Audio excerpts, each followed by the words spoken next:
Muchas gracias, buenos días a todos. Y como decía Diego, tengo que pediros perdón por mi voz y por las toses que puedan acompañar la charla, pero estoy saliendo de un resfriado y todavía me quedan ciertos síntomas molestillos, vamos a dejarlo ahí. Así que bueno, si os parece, entramos directamente en materia. Vamos a hablar, primero una pequeña introducción, luego el núcleo de la charla va a ser hablar de Lean Startup, que es lo que venimos aquí a comentar, y luego lo voy a relacionar pues, con dos herramientas que utilizamos mucho y que juntas las tres realmente ayudan, son prácticamente necesarias a la hora de ayudar a los emprendedores en su difícil tarea de salir adelante, ¿no? Al final, pues ya digo, unas conclusiones en las que voy a relacionar las charlas, perdón, las herramientas que estamos hablando.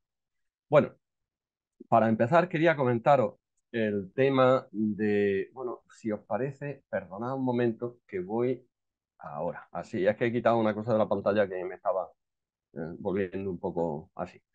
Eh, Decía que el mundo está cambiando muy rápidamente y los nuevos modelos de negocio que surgen pues son distintos a todo lo que conocíamos hasta ahora. Ahí tenéis ejemplos como Uber, por ejemplo, que es la compañía de taxis más grande del mundo y no tiene taxi, o Airbnb, que es el proveedor de alojamientos más grande y no tiene inmuebles, o no voy a mencionarlos todos, pero Alibaba, el minorista más valioso del mundo, no tiene ningún inventario. Netflix es una empresa de cine que es la más grande del mundo y no tiene cine.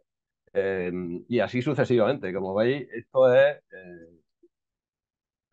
como los bancos no bancos y estas cosas que van surgiendo últimamente, ¿no?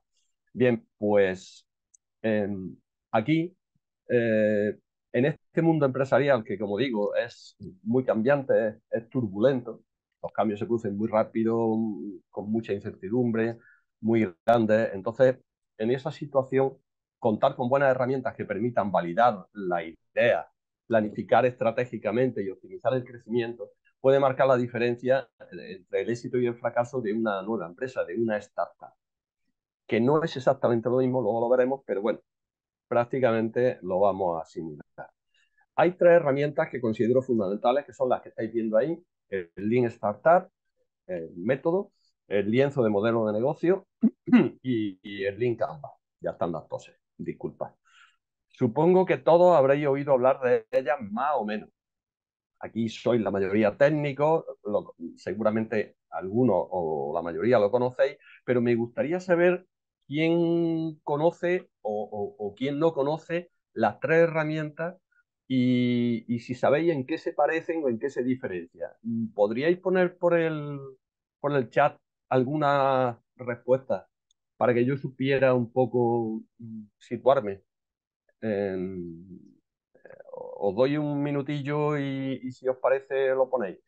La idea es a saber si la conocéis, si no la conocéis, o si alguien, lo digo porque me he encontrado a lo largo del tiempo cierta confusión, hay quien las confunde, quien no tiene claro cómo se utilizan. Entonces, ¿qué me contáis? Diego y Fátima, por favor, si vais vosotros, es que yo no estoy viendo ahora mismo el chat. Nos dicen, yo no la conozco. Hay una chica Jessica, que dice, yo no Ujú. la conozco. Vale,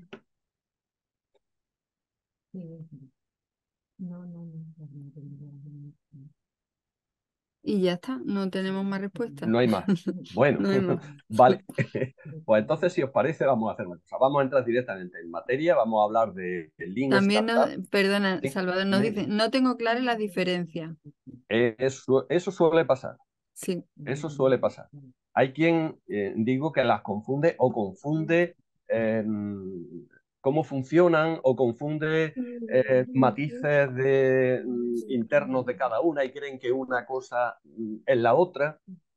Ya digo que me ha pasado en ciertas ocasiones, con bastante frecuencia, y por eso quería al final contar un poco más sobre las tres claro. y También relacionarlas, ¿vale? eso nos dicen, sabemos algo, pero queremos aprender más. También nos Genial, dicen que están conectados un grupo de alumnos de ciclo formativo de SAFA. magnífico. Venga, pues De entonces, Chapa de Úbeda y además con mucho interés. ¿Eh? sí. Estupendo. Qué bien, qué bien. Bienvenidos y Qué honor bienvenidas. y qué responsabilidad. Bueno, pues entonces vamos a entrar directamente, si os parece, con el Lean Startup y voy a intentar cada concepto que dé, del que hable, voy a intentar poner ejemplos. En cualquier caso, por favor, si tenéis dudas sobre no sé, la terminología que utilice, que voy a intentar que sea lo más básica posible, o sobre cualquier cosa de las que explique que no se quede muy clara, por favor, decidlo sobre la marcha, ponerlo en el chat y o Diego o Fátima, pues que me vayan hablando un poco de lo que se pone, ¿vale? Venga, bueno, pues entonces, lo primero, situarnos. El Lean Startup, ¿qué es eso? Bueno, Lean, para los que no saben inglés, lo que significa es algo así como magro, sin grasa, sin desperdicio, sin nada innecesario, ¿no? Es algo limpio de tonterías, por decirlo así. Lean Startup es una metodología ágil que se centra en la experimentación y la validación rápida de ideas de negocio. Esa es la base de todo. El objetivo principal es reducir la incertidumbre, en consecuencia, reducir el riesgo y ayudar a las startups a lanzar nuevos productos o servicios a ese mercado cambiante que estamos diciendo que hay ahora mismo. Luego hablaremos del concepto de startup, pero básicamente ya os puedo ir diciendo que es una idea de negocio que se lanza, pero con tanta incertidumbre que si no le damos una herramienta, pues buena, que reduzca esa incertidumbre, al final tiene muchas probabilidades de fracasar. No se trata de poner un bar en una esquina o una tienda de ropa. Eso no es una startup en pureza, ¿no? Porque realmente tiene muchas otras cerca que puede ver el mercado. Lo que se dice riesgo puede existir, pero la incertidumbre es mínima porque conoce su mercado, conoce su sitio, conoce prácticamente todo y luego, bueno, ya es hacerlo mejor o peor, ¿no? Bien, el origen de la idea esta de Lean Startup está en Steve Blank, que era un emprendedor, bueno, es un emprendedor de Silicon Valley, que al comenzar a desarrollar una metodología de validación de productos basado en lo que él llama desarrollo de clientes, quiso saber si el producto o servicio cubría las necesidades o deseos de su público objetivo, de su target. Años más tarde, un discípulo, Eric Rice, que es el que realmente sacó este libro, lo publicó y desarrolló la metodología, pues desarrolló este concepto mediante una fusión entre ese desarrollo de clientes de Steve Blank y la filosofía Lean Manufacturing que desarrolló Toyota. En Toyota, Taiichi Ohno, que publicó ese libro que estáis viendo ahí. Entonces, esa fusión dio lugar a la metodología que se publicó en 2008 y que hasta hoy considero que es un referente para todos los emprendedores. El enfoque se basa en la construcción de productos mínimos viables, luego hablaremos de ese concepto, ¿eh? De hacer pruebas de mercado y de el aprendizaje iterativo. Esas serían las ideas a través de un ciclo que luego lo veremos también, que se llama construir, medir, aprender. Lo vamos a ver muy pronto.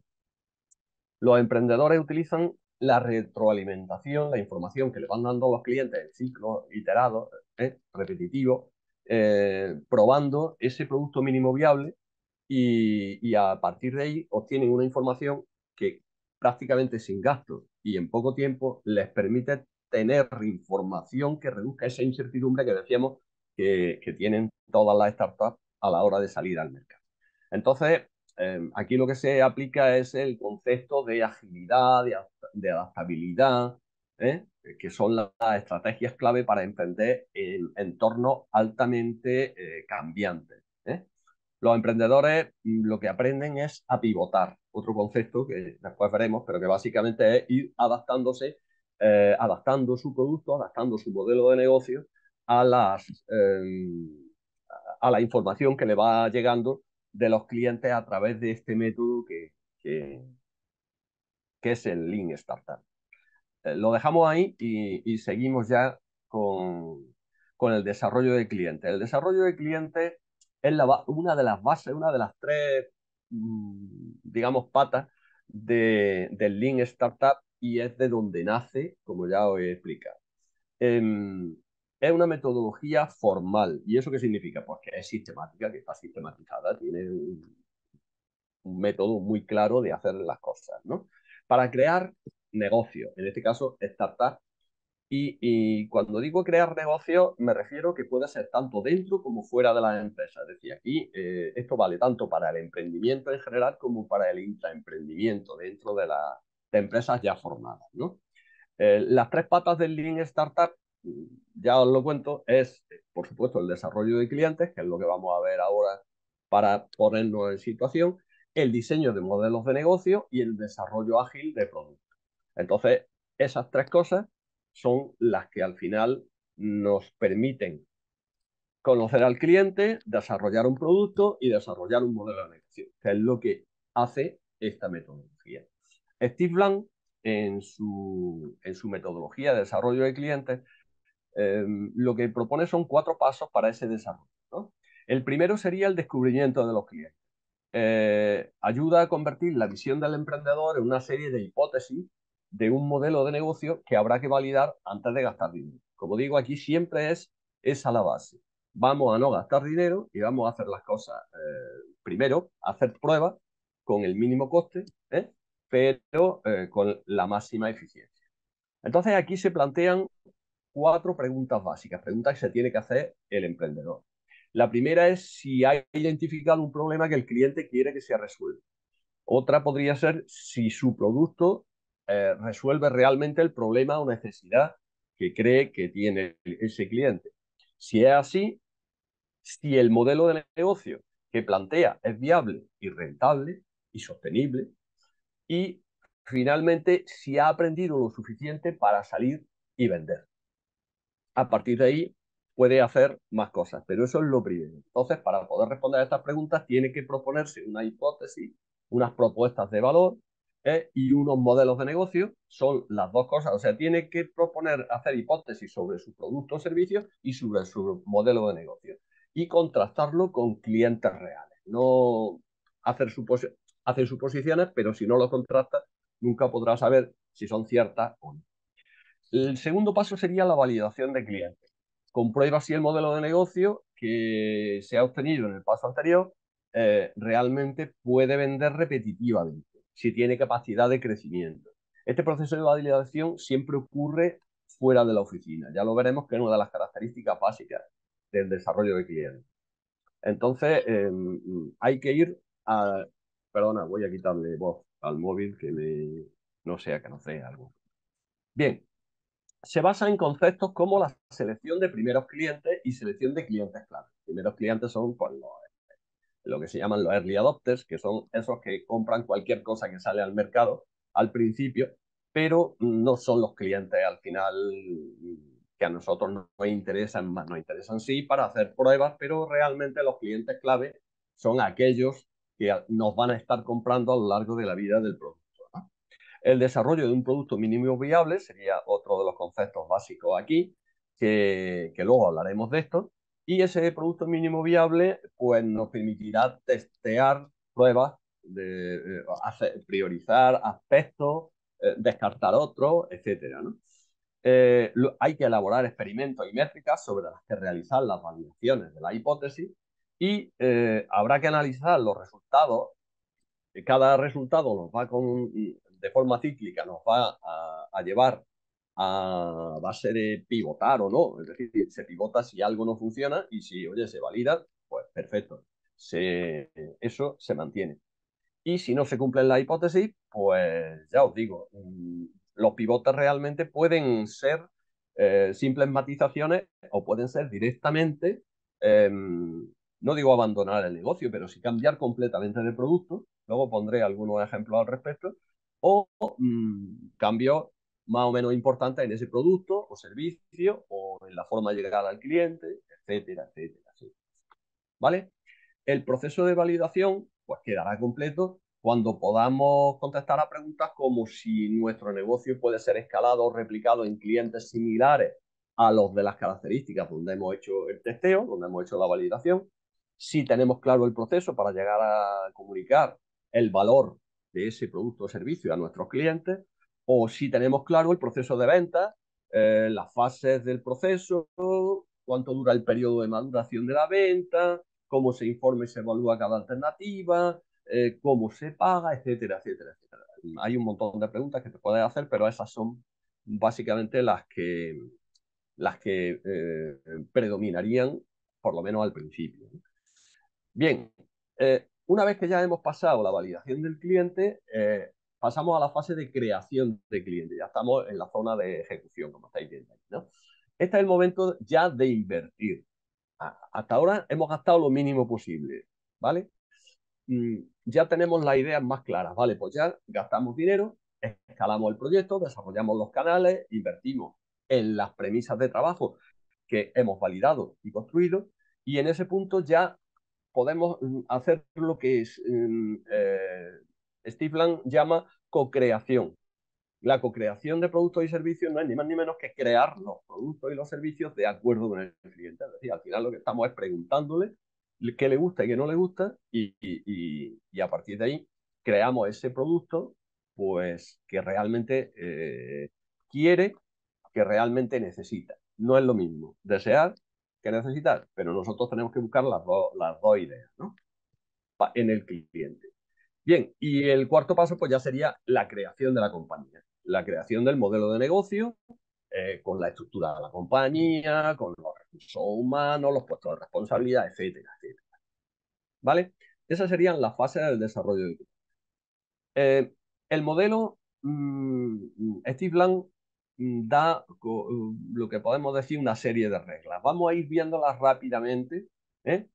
Porque al final veréis que esto se va repitiendo cuando sigamos hablando del Lean Startup. Bien, la primera de las reglas es que no hay hechos dentro de un edificio. Los directivos suelen plantear la hipótesis, lógicamente, en los despachos, pero ahí no tenemos respuesta. Ahí hacemos hipótesis, pero que tenemos que contratar con clientes reales. Tenemos que hablar con clientes reales o potenciales, es decir, los que ya tenemos o los que podríamos tener, dependiendo del mercado al que nos vayamos a dirigir. Y es necesario conocer bien al cliente y, como digo, sus deseos y sus necesidades. Y eso no hay manera de hacerlo dentro de la oficina. Eso hay que hacerlo fuera. Hay que unir lo que se llama desarrollo de clientes, que ya lo he comentado, identificar y conocer a los clientes para conocer sus necesidades y sus deseos, y lo que llamamos también desarrollo ágil. El método ágil o desarrollo ágil no es ni más ni menos que el equipo debe trabajar de manera rápida, perfeccionando funcionalidades o características del producto que no sabemos si valorará o no el cliente hasta que no las contrastemos con el cliente real. Y esto tiene que ser en un proceso iterativo, pero muy rápido. De esa forma nace el concepto de producto mínimo viable, que ya lo hemos comentado, que no es ni más ni menos que un producto de características básicas que nos va a permitir aprender tan rápido como sea posible lo que realmente quieren o necesitan nuestros clientes. Y así vamos afianzando de forma iterativa, ¿eh? Digamos, nuestro producto, nuestro servicio o nuestro modelo de negocio, todo a la vez, evidentemente, a base de eso que estábamos hablando y que después comentaremos con más detalle. Es decir, hipótesis que se validan. Esto es el método científico, no es ni más ni menos que eso. Es decir, proponer cosas y a partir de ahí ver si realmente se cumple o no lo que pensamos. ¿Y cómo se cumple? Pues hablando realmente con los clientes que están ahí. Bien, otro de los conceptos básicos aquí es que el fracaso es parte de la búsqueda. Hay una frase que a mí me gusta mucho que se dice en el libro que dice fracasa rápido, pero fracasa barato. Es decir, debemos asumir que hay cosas que no van a funcionar. Nosotros estamos convencidos de que nuestro producto es maravilloso, pero al final habrá cosas de ese producto que no son las que quiere o necesita el cliente. Y bueno, pues esos fracasos hay que asumirlos y seguir para adelante. Al final vamos a descubrir muchas formas de no hacer las cosas, que no está mal. No sé si conocéis el ejemplo de Edison, de Thomas Alva Edison, cuando le hicieron la pregunta aquella de que pensaba de los 1000 fracasos que había tenido a la hora de construir la bombilla. Había hecho 1000 experimentos. Y él decía que no, que él no había fracasado. Él había encontrado 999 formas de no hacer una bombilla. Vale, pues eso es lo que nosotros tenemos que hacer. Encontrar un montón de formas de no hacer las cosas para encontrar la forma de hacerlas. Bien, la siguiente regla sería hacer iteraciones, pivotar continuamente. Vale, lo mismo que hemos estado hablando, ¿no? Vamos probando, hacemos una hipótesis, presentamos un producto básico con unas funcionalidades básicas, vemos el cliente qué quiere más o qué quiere menos sobre ese producto, eso lo vamos repitiendo y vamos pivotando, vamos cambiando, quitando, poniendo cosas. Bien, eso es pivotar. Lo siguiente sería que no tenemos que perder tiempo en crear un plan de negocio a largo plazo con todos los planes de recursos humanos, de finanzas, etcétera, etcétera. Eso ya no tiene sentido. Hay que trabajar con el lienzo de modelo de negocio, por ejemplo, luego lo hablaremos, seguro que muchos ya lo conocéis, que nos da una idea bastante completa del negocio, nos da una foto del negocio bastante completa y como eso es muy rápido de hacer y a partir de eso podemos ir haciendo hipótesis y contrastándolas con los clientes, pues no perdemos el tiempo en montar un plan de negocio de 700 folios que no nos lleva a nada más que a perder. Entonces, la idea es utilizar otra o las otras dos herramientas que luego hablaremos sobre ellas. Bien, diseñar experimentos para validar la hipótesis. Es lo mismo que ya acabo de hablar. Hay que hacer test de validación, tenemos que identificar los resultados que esperamos, contrastar los resultados reales con los que esperábamos y ver cuáles se cumplen y cuáles no. Lo normal en cualquier validación de hipótesis. Elegir el tipo de mercado, esa es otra de las cosas que hay que hacer. Tenemos que decidir cuál es mi mercado objetivo y tenemos que decidir si vamos a un mercado maduro o un mercado nuevo. Si nos enfocamos en un nicho de mercado, por ejemplo. Si es un mercado maduro, pues tendremos que competir con empresas que ya están en ese mercado, haciendo inversiones grandes en marketing, por ejemplo, y ahí a lo mejor resulta que no nos interesa porque no tenemos ese dinero o forma de conseguirlo. Si es un mercado nuevo, pues lo que hay que hacer entonces, al ser nuevo, es validar hipótesis en los mercados existentes y ver de qué manera esas hipótesis de un mercado que ya se conoce son aplicables al mercado nuevo. Y eso hay que ir analizando, hay que dedicar el tiempo entonces a eso. Lo que pasa es que ahí no necesitaremos hacer inversiones masivas hasta que ya tengamos claro las características de ese mercado y a partir de ahí pues podremos establecer una estrategia de marketing para ese mercado nuevo que, que, al que queremos dirigirnos, por ejemplo, o a ese nicho de mercado al que queremos dirigirnos. Bien, otra de las características que debe tener el método este es rapidez y flexibilidad. Son claves para una startup. Debe de poder llegar al mercado con la propuesta correcta lo antes posible. ¿Por qué? Pues porque en principio no tiene dinero, no tiene una financiación fuerte y lo que necesita es tener muy clara la idea de cuál es su mercado, cuál es su producto o servicio, siempre que hablo de producto entender las dos cosas, ¿eh? Y cómo puedo llegar mejor al cliente. Entonces, pero eso hay que hacerlo rápido y por supuesto, con el mínimo de costo. Otra de las reglas que da este plan es que todo tiene que ver con la pasión. Una startup es una montaña rusa. Tienes una idea maravillosa, crees que esto va a funcionar, luego ves que nadie quiere esto, se te va por los suelos los ánimos. Bien, entonces en cada ciclo unas veces pensamos que vamos muy bien, otras que vamos muy mal. Si no tenemos convencimiento, si no tenemos pasión por la idea, por el proyecto, difícilmente vamos a sacar adelante el proyecto. Y a lo mejor el proyecto es maravilloso. Entonces, la pasión es fundamental en toda startup. Eso seguro que vosotros que tenéis que ver mucho con los emprendedores, lo tenéis clarísimo. Bien, conservar el dinero hasta que sea necesario. La misma idea que ya os he comentado antes. Hay que hacer las cosas rápido, pero hay que hacerlas bien. Y hay que hacerlas sin gastar o gastar el mínimo dinero, ¿eh? Hasta que tengamos validadas la hipótesis y de producto, de modelo de negocio, etcétera. Entonces, una vez que ya lo tengamos validado, vale, ahora es el momento de gastar. Pero mientras tanto, nada. Otra de las reglas fundamentales, comunicar y compartir lo aprendido. Nuestro equipo tiene que saber en todo momento todo lo que vayamos aprendiendo. Tiene que estar perfectamente comunicado. Y ¿cómo diría? El proceso de aprendizaje en las personas del equipo tiene que ser simultáneo. No puede haber unas que conozcan mejor, otras que conozcan peor. Aquí todo el mundo participa, todo el mundo tiene que participar de esa pasión de la que hemos hablado antes y para eso es fundamental la información y la formación. ¿Vale? Entonces, yo diría que lo primero que tenemos que hacer antes de vender fuera es vender la idea dentro, para que todo el mundo tenga claro que esta idea funciona. Bien, y finalmente ya no quisiera extenderme más. Hay otra serie de reglas.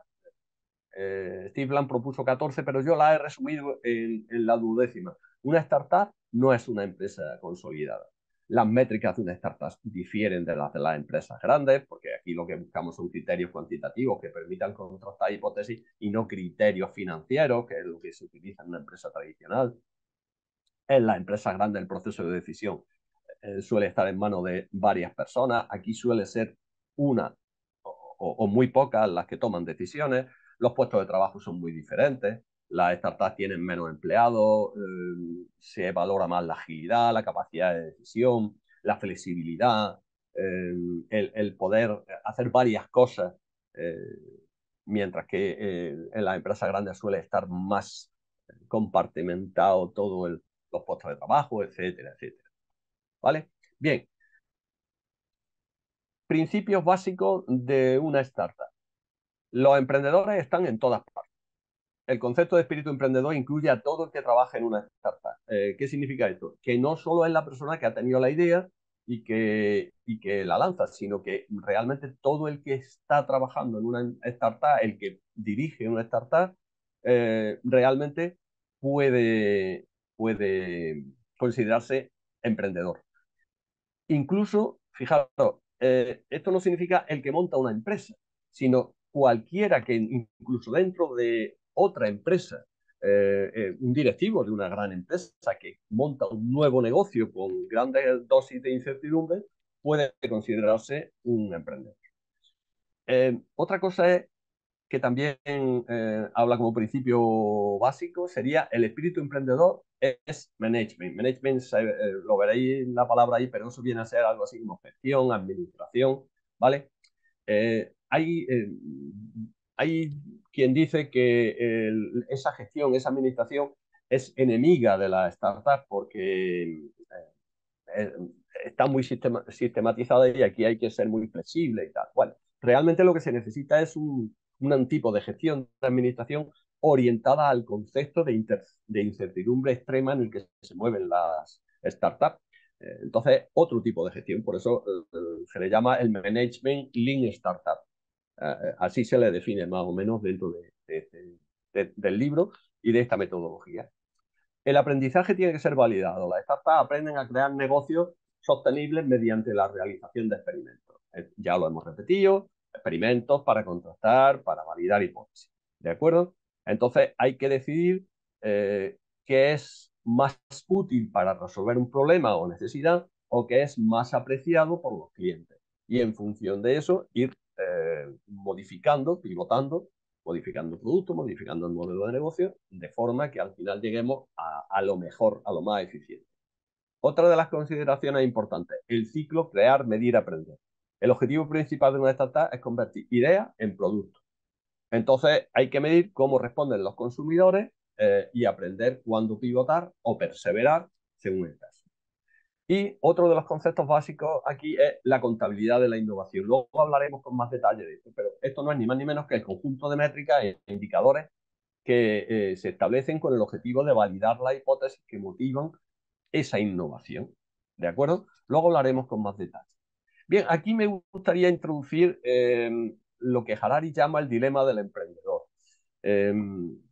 Yuval Noah Harari es un historiador y pensador israelí que habla de un círculo vicioso que llama dilema del emprendedor y pone un ejemplo que creo que todos vamos a entender. El ejemplo de una emprendedora que quiere poner una pastelería y necesita los servicios de un constructor para construirla. Si la emprendedora no tiene dinero porque no está todavía en funcionamiento, pues no puede pagarle al constructor, el constructor no le construye y nunca nace la pastelería. Entonces, la única forma de emprender es convencer al constructor de que haga la obra y cobre cuando la pastelería esté funcionando. Aquí aparece un nuevo concepto, el concepto de crédito, es decir, confianza. Confianza en el futuro. El constructor debe confiar en este caso, en la pastelera, de que le va a pagar. Bien, fijaros, ese concepto de crédito, según Harari, ha permitido avanzar a la humanidad. Pues si no existiera, los emprendedores no existirían tampoco. Bien, es un concepto que quería mencionar porque realmente es fundamental en todo lo que estamos hablando. Bien, ¿cuáles son los principios básicos? Pues, como decía, del ciclo crear, medir, aprender. Bueno, pues como decía, las startups se caracterizan por esa incertidumbre en la que se están moviendo. ¿De acuerdo? Entonces, en vez de hacer planes eh, apuntando en una dirección, lo que deben hacer es recoger el feedback, la información que le dan sus clientes reales o potenciales y ir haciendo ajustes constantemente con esa información. Ese proceso es lo que se llama un proceso que además es un círculo constante de feedback que se llama crear, medir, aprender. Bien, en la primera fase, la de crear, el objetivo es conocer al cliente, sus necesidades y problemáticas. Ya lo hemos comentado. Para ello, primero habrá que armar una estrategia con base en intuiciones, en corazonadas. Siempre tenemos que partir de suposiciones. El primer plan estratégico, por tanto, será intuitivo, no puede ser de otra manera. Y luego habrá que ir planteando a partir de ahí hipótesis y desarrollar el prototipo de la idea. A partir de ahí, recopilamos información real para conocer a nuestros clientes, establecemos un motor de crecimiento, una forma de crecer, que luego hablaremos también cómo funciona, eh, aplicamos mejoras, optimizamos a partir de lo que hemos aprendido y decidimos si pivotamos o mantenemos, si perseveramos. Ya estamos en la fase de aprender. Validamos ese aprendizaje basado en la experimentación, innovamos en soluciones constantes que brinden respuestas al mercado. Los pivotes son los que nos van a seguir, nos van a ayudar a seguir en el camino de la experimentación. Ya digo, esto es cíclico, esto se va repitiendo, nunca se para. Y al final, pues nada, crecemos y mejoramos a través de esa observación. A partir de aquí, como digo, se reinicia el ciclo y a empezar de nuevo. Aquí la base de todo esto es la iteración. Bien, el método. Vamos a entrar directamente en el método. El libro se divide en esas partes que estáis viendo ahí. Son 3 partes fundamentales: ver, dirigir, acelerar. Cada una de ellas tiene 4 partes y luego hay un epílogo al final, que básicamente lo que viene a decir es que de todo lo dicho, todo se resume en no despilfarrar. Fijaros qué tontería. Pues esa es prácticamente la base de todo lo que vamos a hacer. Bien, vamos a ir paso a paso. Cada una de las partes del libro la vamos a ir comentando y con eso vamos a tener una visión general de todo el libro. Como veis, en la parte de arriba, aquí, para que no nos perdamos, he puesto cada una de las partes, estamos en ver y ahora mismo estamos en comenzar. Así creo que estaremos situados en cada uno. Bien. Como digo, el management ha sido considerado antagónico al mundo de las startups. Porque significa burocracia, porque mata la creatividad, perdón, Pero la realidad es que las startups necesitan ese tipo de administración adaptada a su sistema, a su forma de trabajar en esa gran incertidumbre que estábamos comunicando. Y ese tipo de management, pues nos lo ofrece precisamente el método el Lean Startup. El objetivo de una startup es conocer cuanto antes qué quieren sus clientes y cuánto pagarían por ello. Y a partir de ahí, pues tiene que definir cuál es su producto y cuál es su modelo de negocio. Bien, en el concepto de una startup hay tres ideas básicas. Primero, el producto, que es la materialización de la visión de ese emprendedor, lo que resuelve los problemas del cliente. Y eso hay que optimizarlo. La estrategia es el plan que integra las principales metas, políticas, acciones, etcétera, para alcanzar ese objetivo. Habrá que ir pivotando cuando sea necesario para lograr esa visión al final que hemos tenido desde el principio. La visión es la base del negocio, eso no hay que dejarlo nunca. Entonces, lo que no hay que casarse nunca es con la estrategia o con el producto, porque estos van a pivotar. La base de todo, que es la visión, esa la tenemos que tener. ¿De acuerdo? Bien, estamos en la segunda. Definir. Aquí se define en el libro lo que es una startup y lo que es un emprendedor.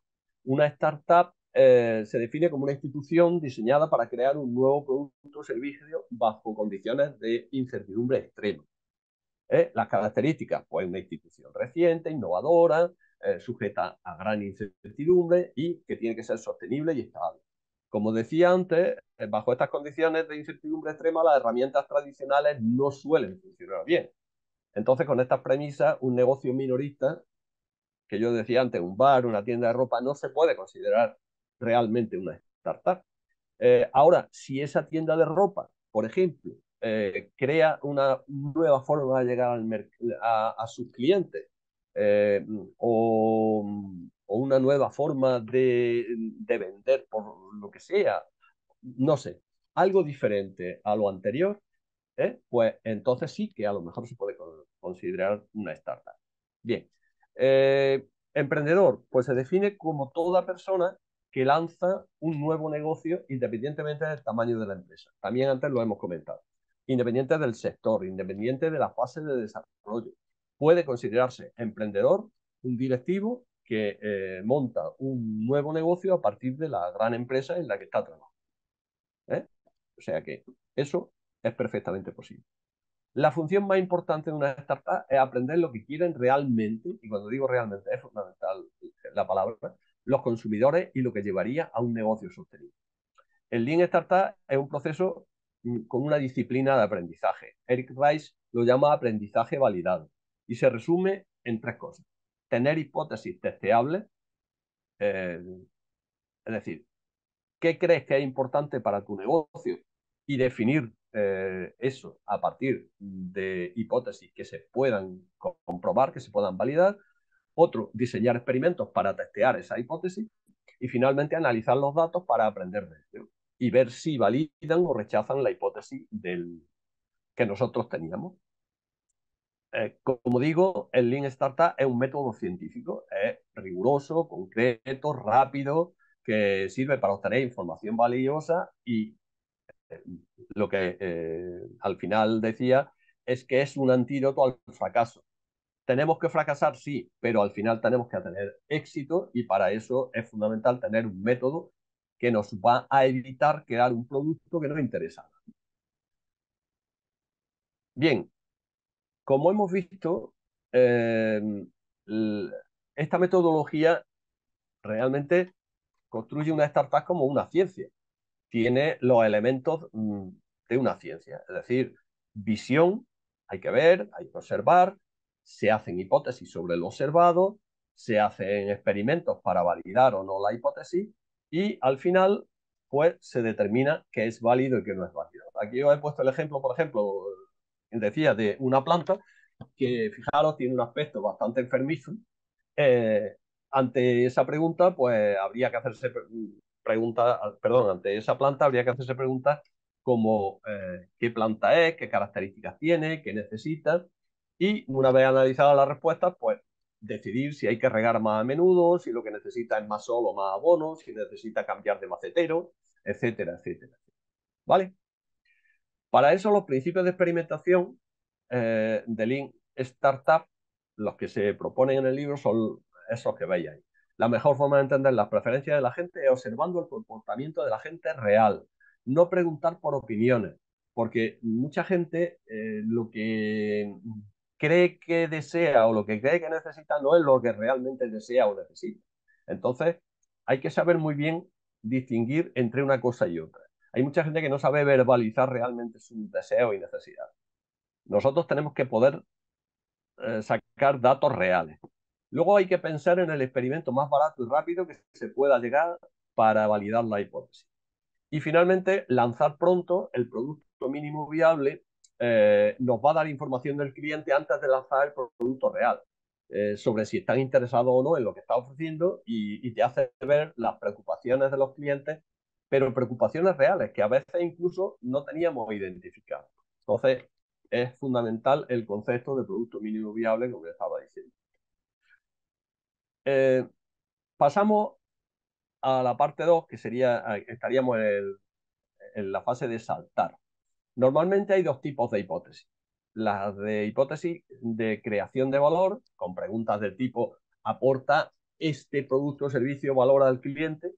Y la hipótesis de crecimiento, que, con preguntas del tipo, ¿cómo llego al cliente? ¿Cómo llego a más clientes? Etcétera. Algunas hipótesis son más arriesgadas que otras, indudablemente. Y además unas tienen más probabilidades de ser ciertas que otras. Entonces las hipótesis que tienen más riesgo normalmente son las más importantes, como tiene la gente los problemas que tú crees que tienen, quieren realmente lo que les estás ofreciendo, pagarían lo que tú les pides o no, o pagarían algo siquiera por lo que tú estás ofreciendo. Todo eso son preguntas clave y que normalmente son las que resuelven más riesgo al final, o sea, reducen más la incertidumbre, es lo que podríamos decir. En general, un plan de negocio, ya lo hemos dicho también, empieza con un conjunto de asunciones, de suposiciones, y la startup lo que debe de hacer es probarlas tan rápido como sea posible. Esa es y ir saltando de una, como os decía. Sabemos que los consumidores no saben realmente lo que quieren. Un emprendedor puede pensar que está siguiendo además el camino correcto y puede caer en la parálisis de no saber cuándo parar en el círculo vicioso ese de refinar constantemente el modelo de negocio. En ese circuito de crear, medir, aprender, no nos podemos... Ya he dicho que eso es cíclico, no paramos de hacerlo, pero lo que no podemos hacer es quedarnos permanentemente en ese circuito y no salir, no lanzar nunca un producto final al mercado. Entonces, sí, queremos hacerlo también, que al final no lo hacemos. Ese puede ser un riesgo que se corre siempre. Entonces, crear será seguramente el paso donde más tiempo pasemos. Aquí lo importante que tenemos que hacer es crear un producto mínimo viable que nos permita validar la hipótesis. Entonces, eh, una de las cosas que tenemos que tener muy claro es que un producto mínimo viable no debe perseguir la perfección. Lo que queremos es aprender, como digo, tan rápido como sea posible.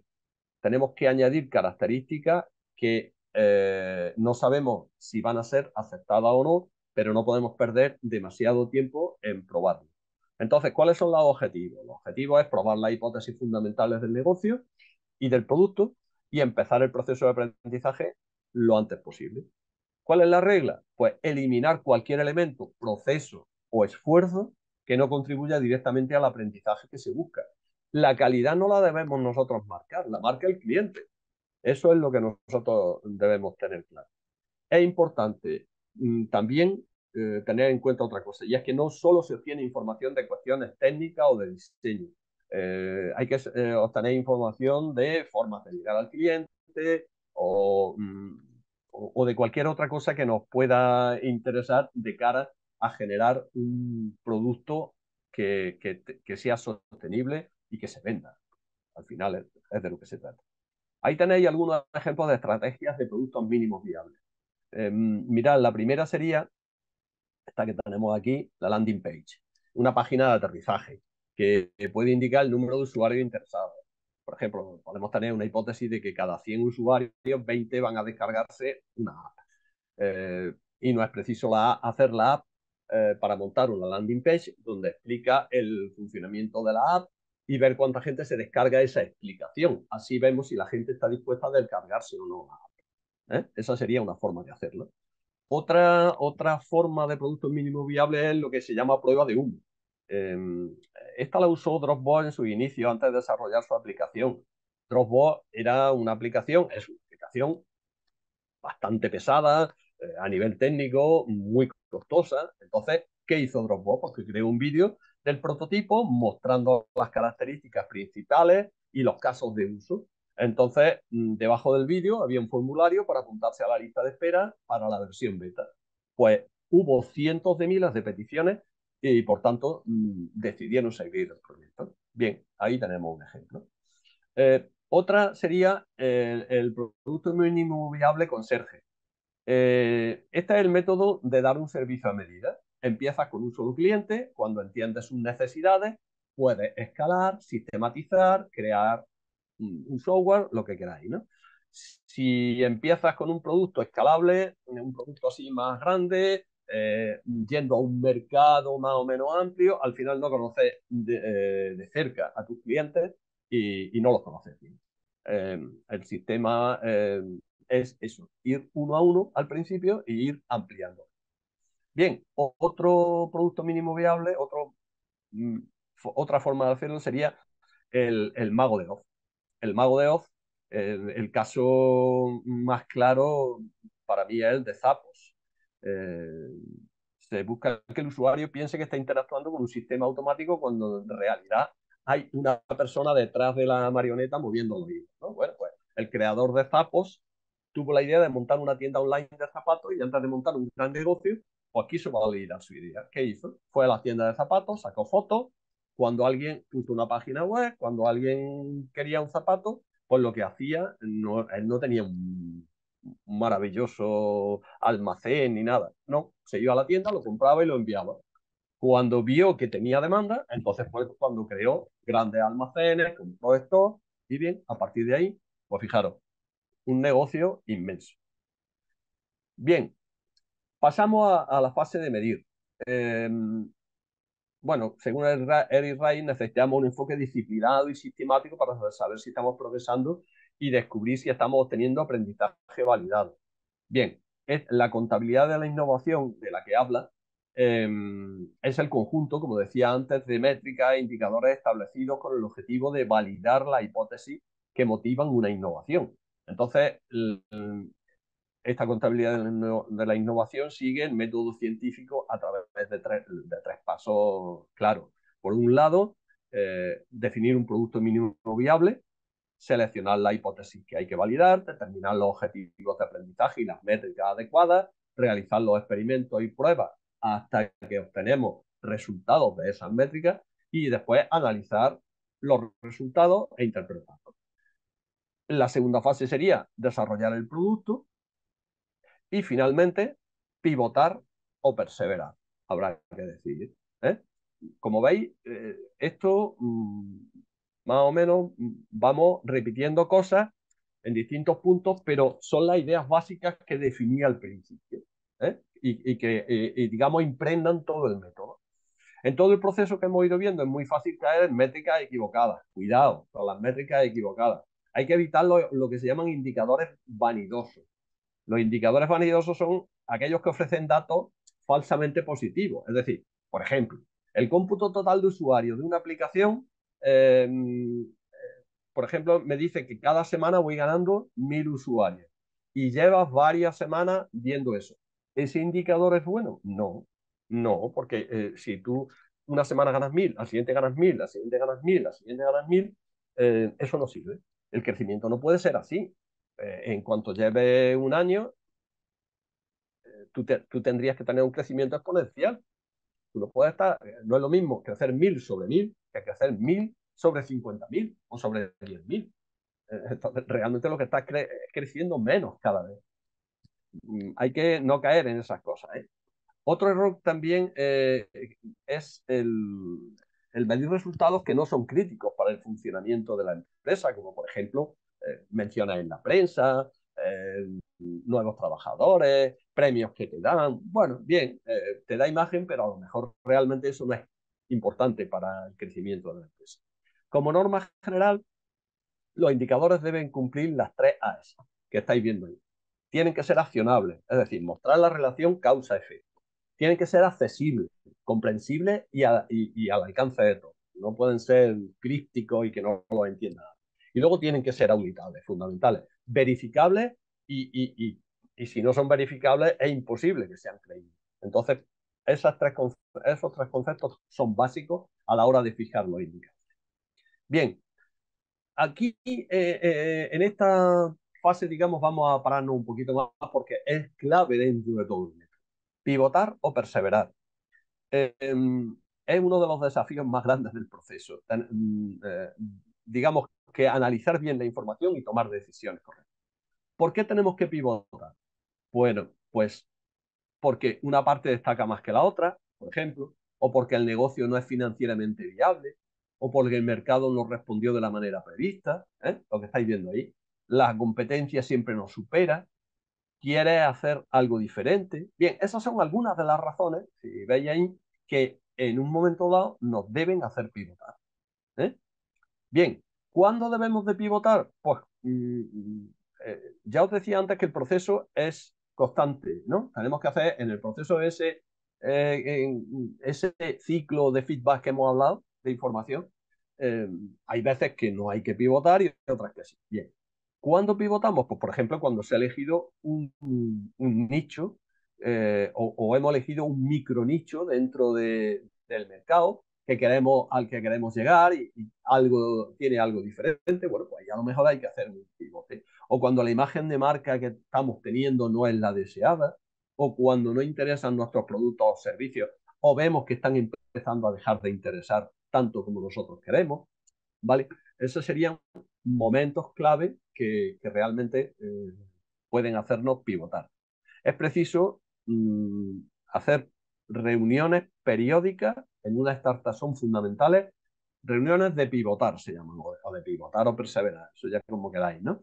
Y esas hay que hacerlas dependiendo del tipo de empresa, pues del tipo de startup, pueden ser cada semana, cada pocas semanas o cada 2 meses, depende. Eso no hay unas fechas fijas para esto, pero dependiendo del tipo de startup puede ser necesario hacerlo con una periodicidad o con otra. Tened en cuenta una cosa, las startups no tienen dinero ilimitado, entonces tienen que pivotar rápidamente antes de que este se acabe. Si no pivotas pronto, mueres. Esa frase se nos tiene que grabar a fuego. Entonces hay que pivotar lo antes posible dentro de lo que cada uno piensa. Bien, catálogo de pivotes. Pues vamos a ver distintos tipos de pivotes. Por ejemplo, el pivote de acercamiento, o lo que se llama zooming. Este pivote se produce cuando observamos que una utilidad o funcionalidad del producto es mayor que la del producto completo. Entonces, al final, esta característica se termina convirtiendo en el producto o servicio en sí. Y descartamos el producto ese más genérico que habíamos hecho y nos centramos en eso. El ejemplo, por ejemplo, fue Instagram. Comenzó como una plataforma en la que, entre otras cosas, podía subir imágenes para conseguir puntos. Se dieron cuenta de que la parte que realmente interesaba era exclusivamente compartir imágenes. Entonces se centraron y ahora Instagram se dedica a eso. El pivote de acercamiento o zoom, que sería zoom out, perdón, de alejamiento, he dicho el de acercamiento, este sería el de alejamiento, que sería el caso contrario. Se da cuando un producto principal se convierte en una característica, una mera característica de un producto más general. Entonces pasamos de un producto muy específico a otro más completo y generalista. Aquí el ejemplo que me planteo es el de Uber. Todos conocemos lo que hace Uber. Uber comenzó como una empresa de transporte privado entre particulares. Bueno, como tuvo una serie de dificultades legales y tenía que mantenerse en el mercado, ¿qué hizo? Pues hizo zoom out y se integró como servicio para reparto de comida. Y hoy en día hace eso y lo otro. Y todo lo que se le ocurre que pueda significar transportar algo. ¿Vale? Bien, pivote de segmento de consumidor. ¿Qué es? Pues es el caso en el que el producto resuelve las necesidades de un grupo de consumidores distinto al que inicialmente habíamos supuesto. Entonces, nosotros pensábamos dirigir nuestro producto a un determinado eh, sector del mercado y cambiamos el target, el objetivo de mercado. Entonces, este puede ser el caso de Nintendo, que pivotó de segmento cuando decidió apostar por un público familiar cuando lanzó la videoconsola, la Wii. No sé si os acordáis que en los anuncios lo que se veía era una familia. Entonces, las videoconsolas normalmente se dirigen a adolescentes y jóvenes. Y Nintendo lo que dijo, no, pues yo me voy a dirigir a familias. Oye, pues tuvo un éxito tremendo porque no era un mercado explotado realmente. ¿Mm? Bien, otro pivote sería el de necesidad del consumidor. Hemos identificado el cliente, pero no era válida nuestra hipótesis acerca de su problema. Entonces detectamos un nuevo problema que no habíamos visto y decidimos redefinir nuestro producto. Pues ya está. Este puede ser el caso de Avon. No sé si conocéis, bueno, Avon lo conocéis todos, ¿no? Eh, pero quien lo fundó fue McConnell, era un vendedor de libros itinerante que se dio cuenta de que sus clientas estaban más interesadas en las muestras gratuitas de perfumes que regalaba que en los libros.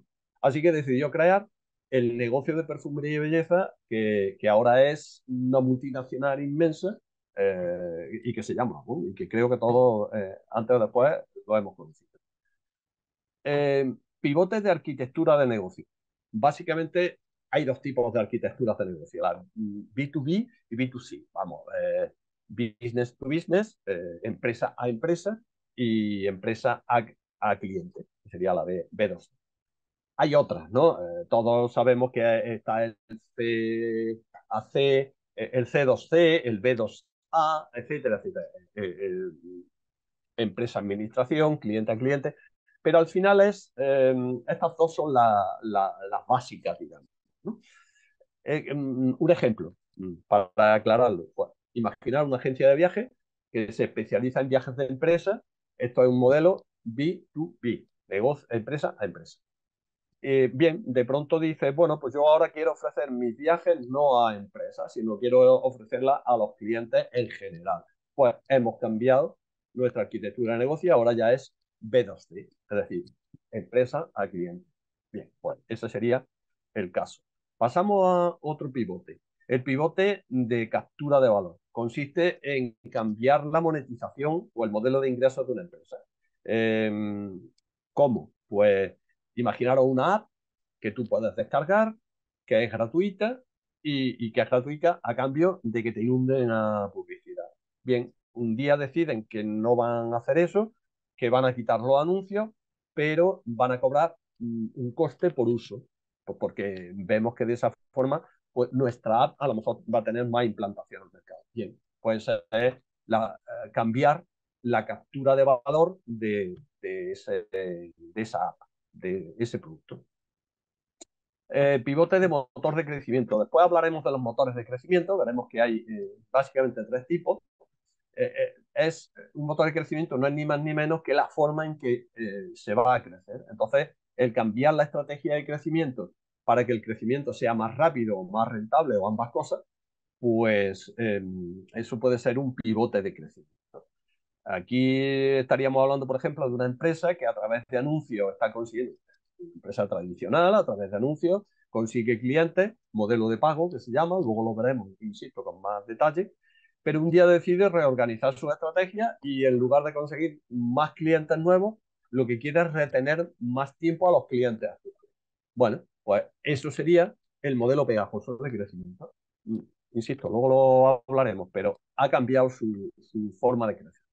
¿Vale? Bien, la siguiente, el pivote de canal.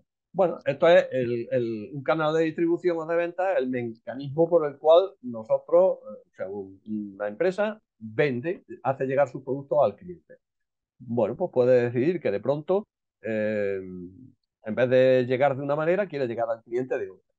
Un ejemplo, Netflix. Netflix comenzó enviando sus películas en DVD por correo tradicional a los clientes. Vio que eso dejaba de ser interesante, la gente ya no utilizaba reproductores de DVD. ¿Y qué hizo? Pues cambió completamente su distribución. Lo que hizo fue digitalizar las películas, hizo un servicio de streaming que se ha integrado en plataformas como Movistar o como otras, y al final, pues, es la empresa más grande del mundo de cine, como yo decía hace un rato, ¿no? Otro sería el pivote de tecnología. El pivote de tecnología consiste en un cambio de tecnología que consideramos que nos va a dar mejores resultados que el otro. Bien, esto, por ejemplo, no sé si sabéis lo que es Flash, una tecnología que fue de referencia en el diseño de web, de páginas web, y que muchas empresas utilizaban. Y bueno, con el rápido declive de esta tecnología, pues al final, ¿qué pasó? Que la gente se ha ido decantando por otros métodos. Y entonces, bueno, pues hemos cambiado de tecnología para generar nuestra página. Bien. Y el último pivote, este pivote, digamos que ha nacido más recientemente, ha nacido con la era digital, podría ser el cambio se llama pivote de plataforma porque eh, se da cuando se produce el cambio de una aplicación a una plataforma o viceversa. Una aplicación es un software específico que hace un trabajo determinado, y una plataforma es el soporte hardware o software que hace funcionar esa aplicación. Pues puede ser que en algún caso nos interese cambiar de plataforma o pasar de vender nuestra aplicación como algo independiente a estar integrado dentro de una plataforma. Bueno, pues eso sería un pivote. ¿De acuerdo? Bien, eh, os pongo tres ejemplos claros de pivote, que no sé si conocéis. Si los conocéis, pues disculpad, pero para mí es que son, digamos, paradigmáticos. Uno fue YouTube. YouTube nació en 2005 como un lugar de cita donde la gente podía subir su perfil personal con un vídeo. Como nadie subía nada y la web estaba vacía, pues uno de los socios se dedicó a meter vídeos de aviones despegando y aterrizando. Nada, ni caso. Nadie subía nada. Como estaban desesperados, empezaron a ofrecer dinero por subir vídeos. Nada, tampoco. No había nada. Bien, al cabo de los días, de la semana, los usuarios empezaron a compartir vídeos de sus perros, de sus vacaciones, de lo que sea. Los subían ahí y los compartían. Bueno, pues los fundadores vieron la tendencia, o sea, siguieron esa tendencia, reconsideraron el propósito de la web, y bien, en junio del mismo año, es decir, 2 meses después, habían renovado por completo la web, ya era un portal para compartir vídeos de carácter general, y resulta que a finales de junio, pues los cambios dieron sus frutos. Eh, Prácticamente, finales de junio, primeros de julio, tenía ya 65.000 vídeos con más de 100 millones de visualizaciones al día. Así que pivotaron muy rápidamente. Ahí sí que hubo un pivote rápido. El caso de Coca-Cola es, creo, súper conocido, ¿no? Se creó en mayo del 86 en una farmacia de Atlanta como un medicamento para el estómago. Vendían alrededor de 9 o 10 vasos de Coca-Cola al día, pues, a 5 centavos el vaso en la farmacia, pero la gente lo pedía porque les gustaba el sabor y porque les animaba. Oye, qué alegría. Bueno, pues creo que fue el contable de la farmacia que dijo, oye, ¿por qué no lo vendemos como una bebida refrescante? Bueno, pues resulta que ya en 1897, estamos hablando de 11 años después, Coca-Cola tenía tanta demanda que ya salía de Estados Unidos. En el 99, creo que fue, ya se firmaba el primer acuerdo para embotellar en todos los estados de Estados Unidos. Y bueno, en la primera década ya del siglo XX, pues había ya, me parece que 400 embotelladoras entre Estados Unidos, Cuba, no recuerdo, y algún país más, no sé si en Panamá, en Canadá también había, ¿vale? Eh, que con el sistema actual, es decir, Coca-Cola le suministraba a las embotelladoras el jarabe, ellas embotellaban, distribuían, hacían el marketing, etcétera. Coca-Cola lo que suministra es el jarabe, que eso no se lo da a nadie. Bien, el problema que tenía Coca-Cola en aquel momento, digo como anécdota, es que las botellas eran diferentes en cada sitio. y entonces pues la gente no identificaba. Entonces lo que hizo Coca-Cola fue un concurso para decantarse por un modelo de botella. La ganadora fue el modelo Contour, que es este, el que todo el mundo identifica con la imagen de Coca-Cola, y bien, hoy en día sigue siendo el icono de Coca-Cola, ¿no? La botella y el logo no han cambiado a lo largo de los años. Bien, otro de los casos paradigmáticos es Nintendo. Nintendo era una empresa en el año 1889, nació lo que se llamaba Nintendo Copai, que era una empresa de venta de cartas, un tipo de naipe que, que tenía mucho éxito en Japón, pero claro, eso se vendía en Japón y punto. Entonces, en la primera década de 1900 era el negocio de venta de juegos de cartas más importante de Japón. Bueno, pues durante el último siglo se ha ido haciendo cada vez más conocida porque se, digamos que empezó a meterse en el ambiente de la alta tecnología, tecnología de juegos y demás, ¿no? Bueno, pues hoy en día Nintendo vale más de 800.000 millones, 85.000 millones de dólares. Es una de las empresas más conocidas del mundo de videojuegos y es famosa por haber creado pues, los Mario Brothers, la leyenda de Zelda, Pokémon, Kirby, o sea, personajes que son súper conocidos dentro del mundo de los videojuegos, ¿no? Y fijaros cómo nació. Pues bueno, son pivotes muy interesantes. Bien, pasamos digamos, a las 9, ya estamos en la fase tercera, en la parte tercera, perdón, acelerar. Aquí, perdón, ya os dije que en la tos. Un segundo, perdona. Bueno, decía que Eric Rice recomienda no invertir demasiado tiempo en grandes mejoras, sino en hacer lotas de pequeñas mejoras más a menudo, que es la forma de aprender más.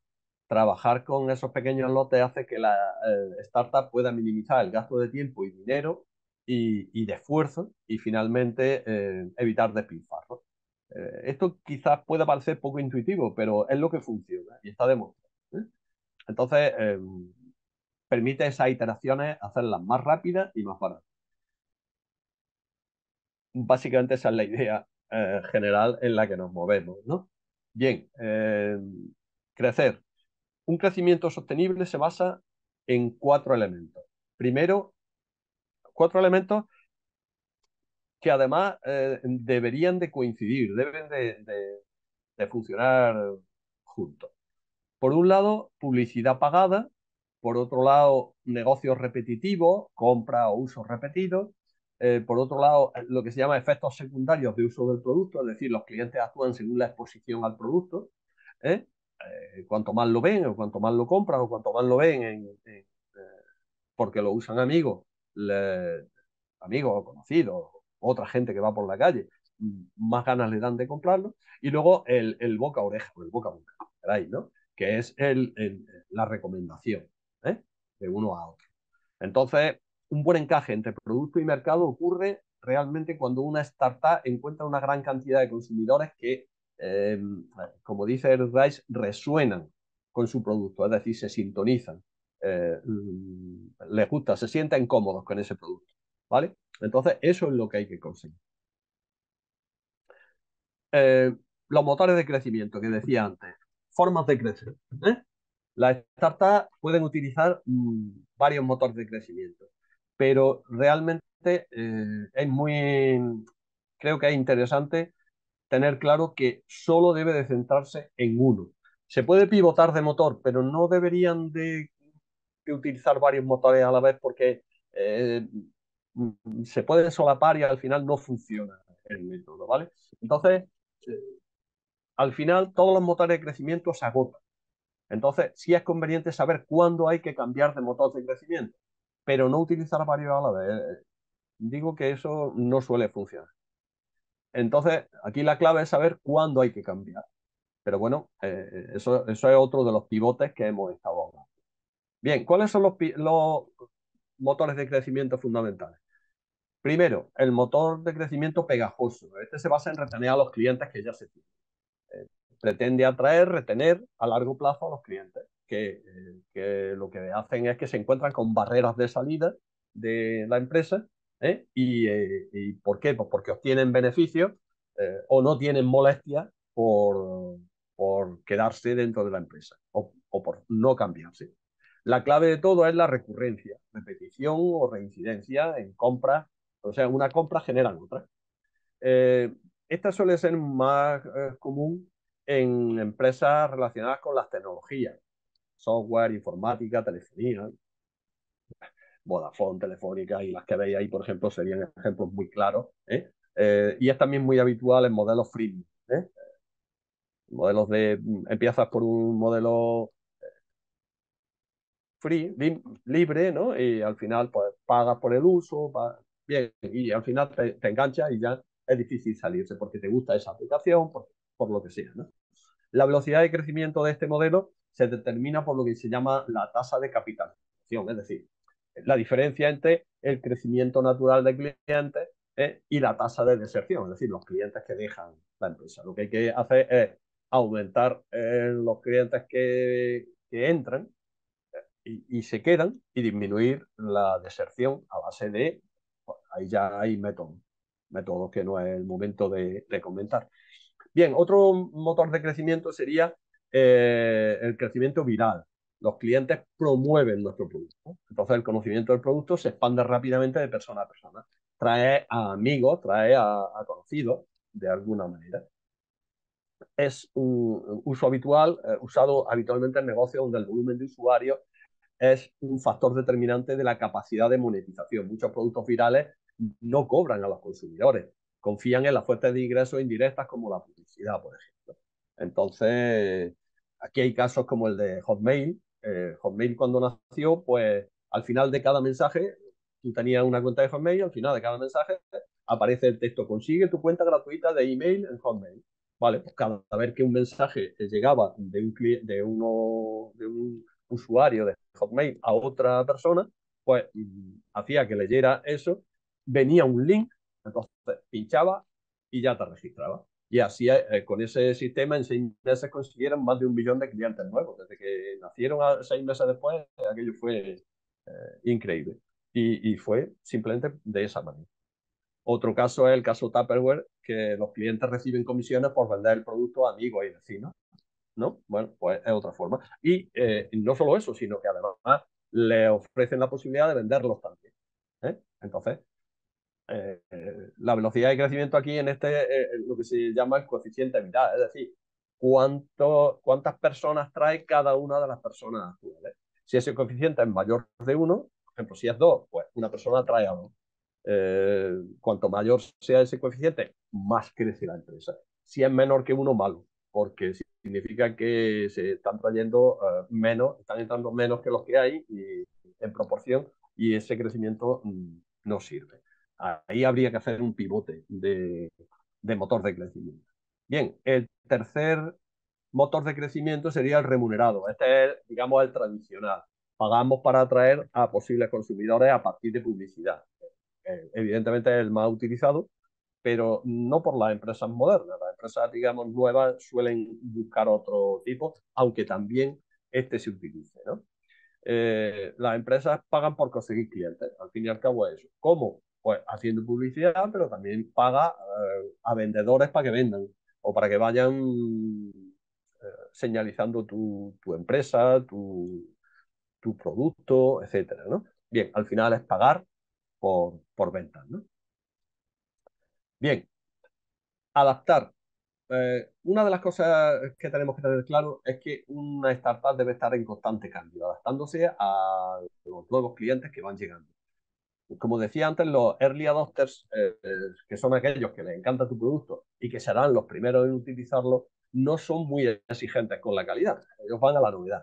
Pero esto no es así con los clientes que vendrán más tarde. Y esos son los que tenemos que buscar. ¿De acuerdo? La velocidad, hemos hablado de que hay que cambiar rápido, hay que hacer, pero bueno, la velocidad tiene que ser medida. El exceso de velocidad no es una buena compañera en una startup, ya que ir demasiado rápido al final te puede causar problemas. Ir demasiado deprisa, eh, aquí los procesos tenemos que tener claro que son adaptativos. Te tienes que ir adaptando a las nuevas situaciones. Y esas adaptaciones tienen que ser rápidas, pero lo que no puedes hacer es ir más rápido que el mercado. Tienes que ir a la velocidad que el mercado va y adaptarte lo antes posible, pero no a tonta y a loca. Entonces, como decía, como dice el proverbio que veis ahí, es detén la producción para que la producción nunca se detenga, ¿no? Y eso es importante. En Toyota perdón, le voy a dar aquí. Se fijó la regla de los 5 porqués para identificar el origen de estos problemas. Es una técnica que lo único que se basa en 5 pasos, por decirlo así, en el que la idea es llegar a la raíz de un problema. Entonces, es ir haciendo preguntas de por qué, el por qué. Esta es la pregunta de los niños. Aquí no es, ¿por qué pasa esto, papá? ¿Y esto por qué? ¿Y esto por qué? Bueno, pues es lo mismo, ¿vale? Sencillamente ir buscando ¿y por qué? Y cuando te dan la explicación ¿y por qué eso? Y cuando te dan la explicación ¿y por qué? Hasta llegar a la raíz de un determinado problema. ¿Por qué se han disminuido las ventas? Porque los vendedores no han llegado a los objetivos. ¿Por qué no han llegado a los objetivos? Porque los vendedores no tienen tiempo de concentrarse en sus ventas. ¿Por qué no se tienen tiempo, no tienen ese tiempo? O porque las gestiones del día a día no se resuelven de forma rápida. ¿Por qué las gestiones del día a día no se resuelven de forma rápida? Porque la empresa no ha implementado tal aplicación. ¿Y por qué no ha implementado? Porque tal directivo no la ha autorizado. Ya tenemos el origen, ¿no? Bien, ese podría ser un ejemplo que nos da idea de cómo funciona. No tienen que ser 5 por qué, cuidado, pueden ser más, pero puede valer. Bien, los líderes de una empresa deben de decidir entre seguir las necesidades de los clientes o innovar. ¿De acuerdo? Hay dos tipos de innovación, la sostenida y la disruptiva. Sostenida es ampliar poco a poco, mejoras, digamos, matizaciones, y disruptiva puede ser hacer una innovación radical. Aquí tenemos el ejemplo de falta de innovación, de lo que nos puede llevar la falta de innovación es Kodak. No sé si conocéis el caso. Eh, una empresa que no supo ver y reaccionar ante la revolución que supuso la fotografía digital, siguió en su modelo de venta de carretas de fotos y ese modelo pues se hundió enseguida. Lo curioso del caso es que la primera cámara digital de la historia la inventó Kodak. Lo que pasa es que no vieron la importancia de esa invención y no le dieron prioridad y al final eso acabó con ello. Fijaros qué tontería. ¿Qué puede pasar? Si no innovamos, puede suceder que tengamos beneficios y márgenes crecientes año tras año. Pero si no innovamos, eso nos puede llevar a colapsar, como le pasó a Kodak, y al final no nos hemos enterado de por qué hasta que ya no hay. La innovación es necesaria. La falta de innovación es, entre comillas, mortal. Así que el problema es el dilema del innovador. Para entenderlo tengo que explicaros un poco dos elementos en la gestión de los negocios. El ciclo que llamamos de explotación y el ciclo de exploración. El ciclo de explotación no es ni más ni menos que procesos de gestión que permiten a la organización explotar el modelo de negocio actual y ir perfeccionándolo, mejorándolo, haciéndolo más eficiente, evitando errores. ¿eh? Al final se trata de conseguir que se vaya incrementando un negocio que es de éxito. Y el proceso de exploración es aquello que una compañía invierte para crear nuevos modelos de negocio, hacer pequeños cambios o grandes cambios que aseguren el crecimiento de la compañía a largo plazo, pero con formas distintas de hacer negocios. Aquí ya los sistemas que se utilizan, el design thinking, el design sprint, etcétera, que crean nuevas soluciones. Soluciones perdón, fuera del núcleo, del core de la empresa actual, ¿no? Entonces, ¿cuál es el dilema del innovador? Pues el dilema del innovador es decidir si vamos a invertir en explorar o en explotar. Teniendo en cuenta que los recursos, el tiempo, el dinero, las personas son limitados, pues, y que además salen del mismo sitio, la cuestión es decidir qué tenemos que hacer. Evidentemente, para que cualquier organización sobreviva hay que hacer las dos, pero hay que ir decidiendo qué cantidad hay que invertir en una y en otra para mantenernos en el mundo, para seguir haciendo sostenible, digamos, nuestro negocio. Y esa es la clave, ese es el dilema de los innovadores. Bueno, el epílogo ya sería básicamente eficiencia y eficacia.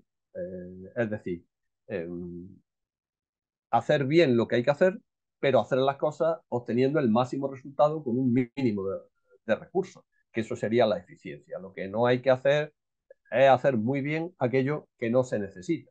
Por ejemplo, fabricar folios negros muy baratos no sirve, porque un folio negro no lo quiere nadie. Entonces, no se trata de eso. Las organizaciones deben evitar despilfarrar en cosas que no son las adecuadas. Deben focalizarse en aquellas actividades que generan valor para el cliente.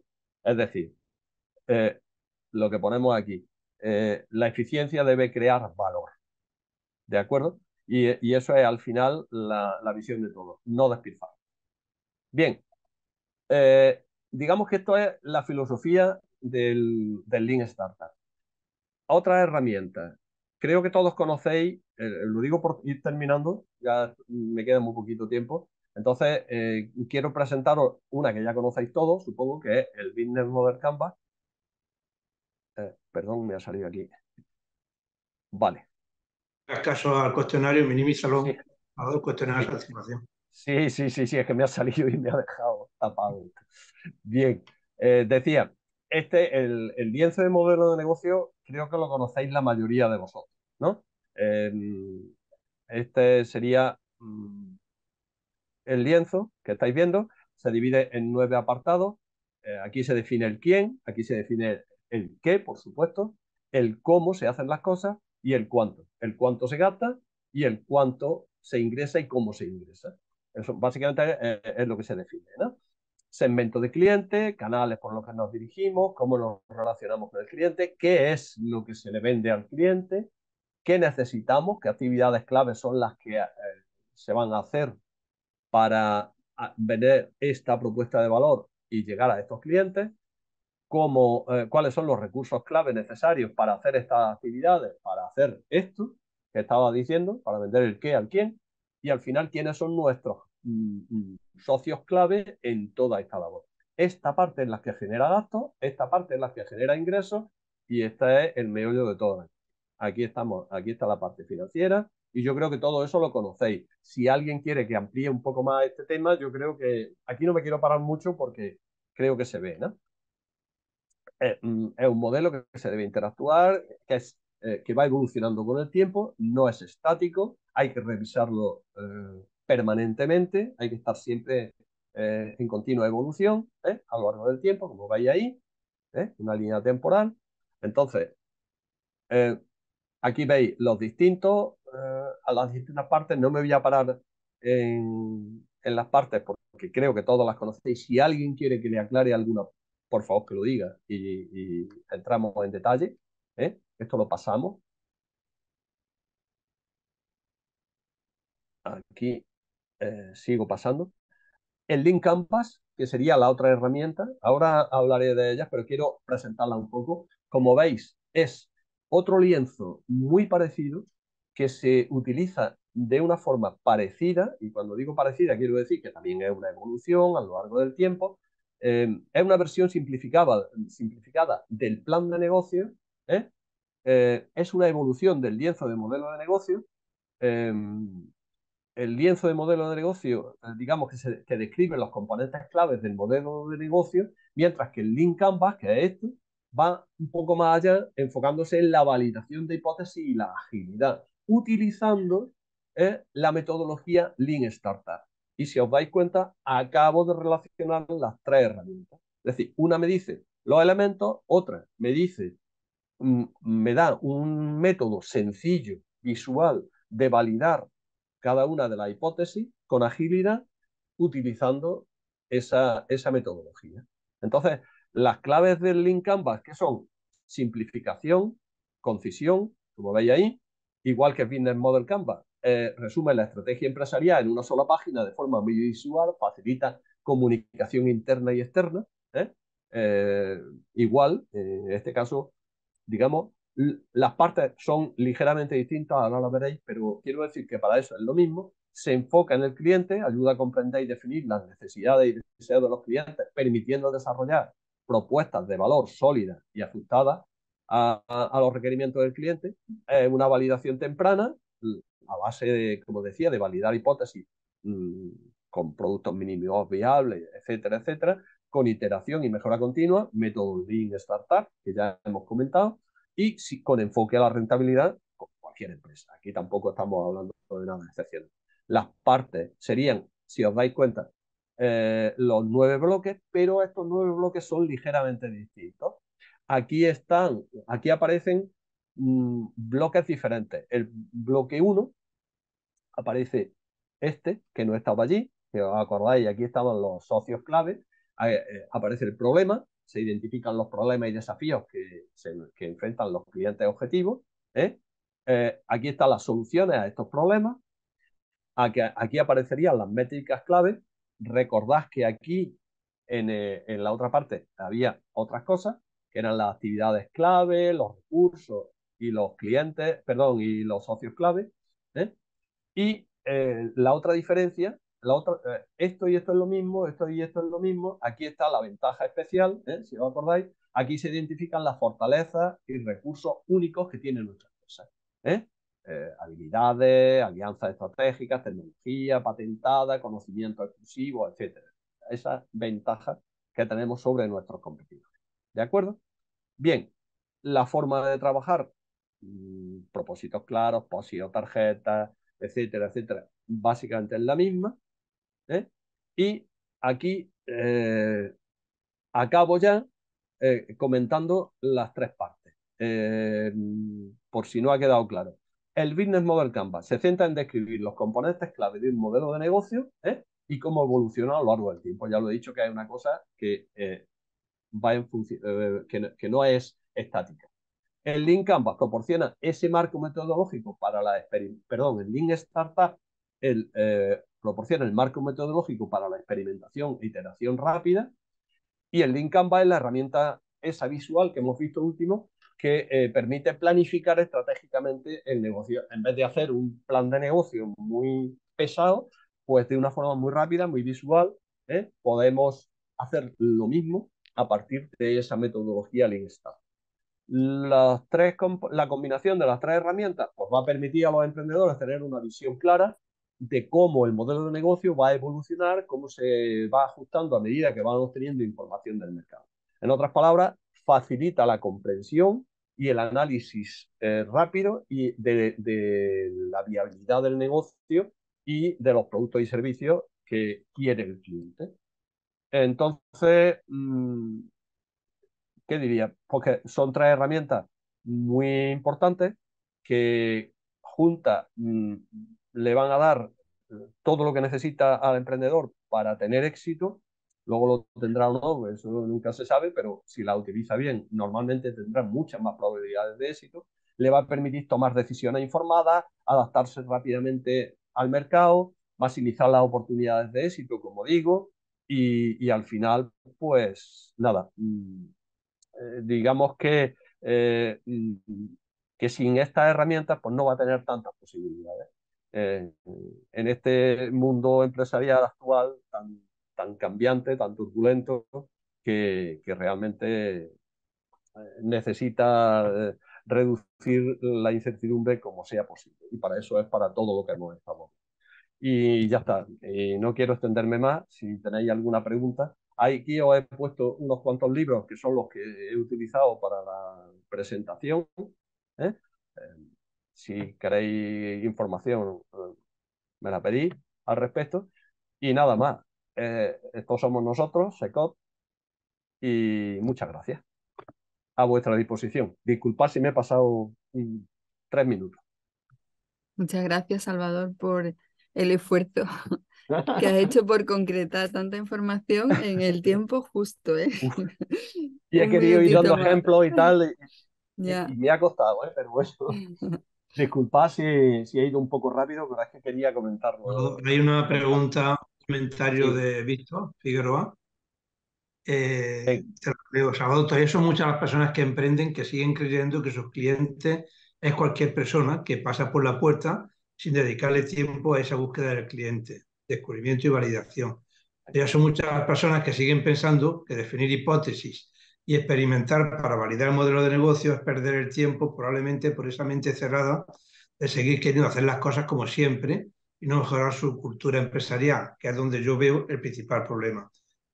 Y Totalmente de excusándose acuerdo. en la falta de tiempo. Y todavía se sigue estigmatizando a las personas que emprenden y cometen errores durante el desarrollo de su carrera emprendedora empresarial, alimentando ese miedo a emprender y señalando como temerarios quienes emprenden. Poco evolucionamos en estas tres cuestiones que considero básicas, faltando, por lo tanto, un mayor fomento de la cultura emprendedora en nuestra sociedad durante toda nuestra vida como personas emprendedoras y empresarias. Pues sí, sí, no puedo decir nada más que estoy de acuerdo. Lo que pasa es que precisamente el problema es entender que el utilizar tiempo, y cuando digo utilizar, no digo gastar, en manejar estas herramientas, lo que nos va a ahorrar es, primero, gastar dinero, gastar tiempo, emplear, que es perder tiempo en otras cosas, y si se sabe hacer de forma muy rápida y muy barata, vamos a llegar a conclusiones muy válidas. Pero claro, para eso hay que centrarse y utilizar bien estas herramientas. Y ahí nosotros, creo que todos los que estamos en este mundo, eh, asesorando, ayudando a los emprendedores, tenemos mucho que ver, ¿no? Concienciarles en la importancia de utilizar estas herramientas y utilizarlas bien. Y bueno, decirte que sí, que estoy totalmente de acuerdo. No te digo más comentarios porque te va a poner colorado, así que enhorabuena. Vale. Todos son muy bien. Muchas Así gracias, que muchas gracias. Bueno, muy buena exposición.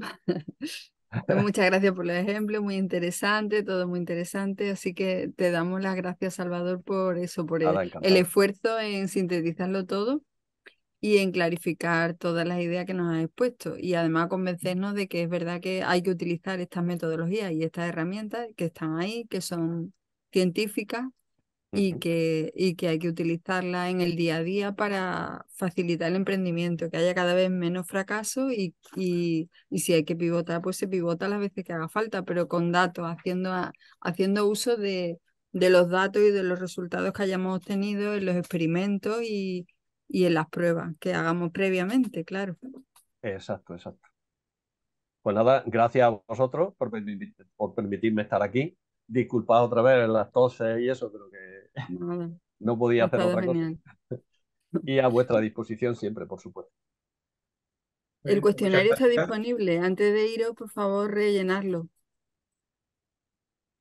Y Diego, igualmente, muchas gracias a ti Sí, por acompañarnos y traernos a ponentes tan estupendos. ya había por ahí en el chat alguien que pedía que si se puede tener la presentación. Le he dicho que ya se la enviarás tú cuando la Sí, tengamos. Y sí, cuando yo se la puedas, envío a Fátima. Es la que envías. O no me la me ha dado envías si tiempo a quieres a preparar. mí y ya la guardo en conjunto Vale, con la otra y yo se la envío fácil, ¿vale? perfecto. Y, ¿no?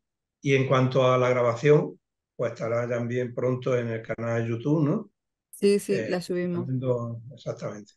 La subimos al Pues, canal donde tenemos todas las talleres del SECOT, podéis consultarlo y ahí podéis ver todos los detalles y repasarlo y estudiarlo tranquilamente, toda la información que nos has dado. Muy muchas bien. gracias y que tengáis buen día todos y todas. Hasta luego. Igualmente, buen día. Muchas Adiós a gracias de todos y nuevo, muchas Salvador, gracias. Diego y a todos los participantes y asistentes. Adiós. Hasta el próximo día, hasta el próximo miércoles. Gracias.